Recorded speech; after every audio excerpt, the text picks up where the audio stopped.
ஓம் ஸ்ரீ குருப்பியோ நம. ஓம் கம் கணபதையே நம. நம்ம ஸ்ரீநிகேதன் வலைதளம் வாயிலாக முருகப்பெருமானுடைய சாஸ்திரநாமத்திலிருந்து தினம் ஒரு நாமாவளியை சிந்திச்சுருக்கோம். இன்றைய தினம் 685வது நாமாவளியாக ஓம் மகோபாயாய நமஹ. முருகப்பெருமான மிகுந்த பெரும் யுக்தி உடையவருக்கு நமஸ்காரம் அப்படின்னு வர்ணிக்கிறது. அதாவது எதற்கும் சாதனமாய் இருப்பவர் குமார பரமேஸ்வரன். யார் எதை அடைய வேண்டும்னாலும் அதுக்கு ஒரு கருவி, ஏதாவது ஒரு உபாயம் வேண்டும்.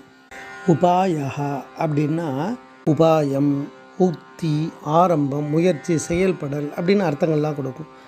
அப்போ எந்த நிலையை ஒவ்வொரு உயிர் அடையணும் அப்படின்னாலும் அதுக்கு ஏதாவது ஒரு உபாயம் வேண்டும். அந்த உபாயம் யார் அப்படின்னா, எந்த உபாயத்தால் உயர்கதி அடையலாம், எந்த உபாயத்தால் அந்த நாம் நினைத்ததை அடைய முடியும், அந்த சக்தி தான் குமார பரமேஸ்வரன். அதனால தான் அவருக்கு வேலாயுதன்னே பேர், வெற்றி வேலாயுதன். இந்த வேல் எப்படி இருக்கும் அப்படின்னா, சிவபுராணத்தில் சொல்லுவார், வேதங்கள் ஐயா என ஓங்கி ஆழ்ந்து அகன்ற நுண்ணியனே அப்படின்னுவார். அப்போ ஆழமாக, அகலமாக, கூர்மையாக இருக்கும்.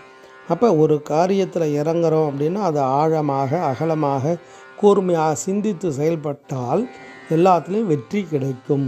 அப்போ அந்த வெற்றியை நாம் அடைவதற்கான உபாயமாகவே குமார பரமேஸ்வரன் இருக்கார். அதனால தான் அவர் முக்திக்கு ஒரு வித்து குரு பர என ஓதும்னுவர்.